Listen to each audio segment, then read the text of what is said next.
Okay, so the goal in this video is that when we collect our shield power-up, we want to have a representation that our shields are enabled.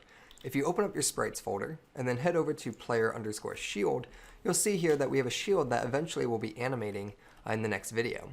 For now, go ahead and drop the first frame into the hierarchy. Let's go ahead and set the order in layer, or I'm sorry, not the order in layer, the sorting layer to foreground. And let's go ahead and rename it to shields. Let's go ahead and add this as a child to the player. So when you drag and drop it onto the player, it should be a child. The position should be at 0, 0, 0. And essentially what we want to do is when you collect this power up, we're going to just enable and disable this game object. So you collect it, shields are on, you get hit, and you have shields active, then we turn it off. That's simple.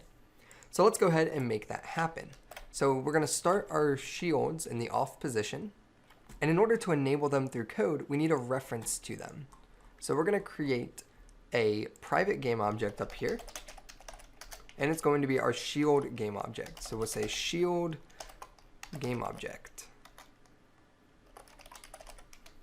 Okay, and here we'll serialize the field so we can add it from the inspector.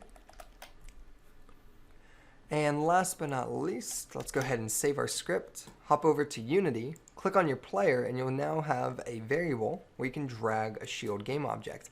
That shield is going to be from the inspector, the child game object. So now we have access to the shield, and now we can go ahead and just enable it or disable it. Now the question is, when do we do that?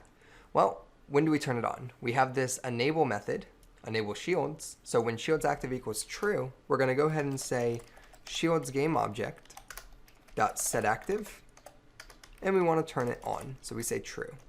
Open parentheses, true. This is how you turn a game object on through code.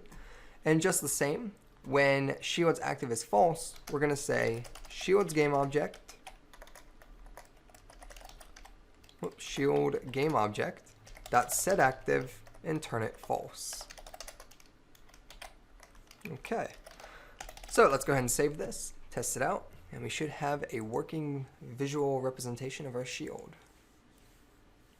Let's see. Okay, we'll run into our, and there you go.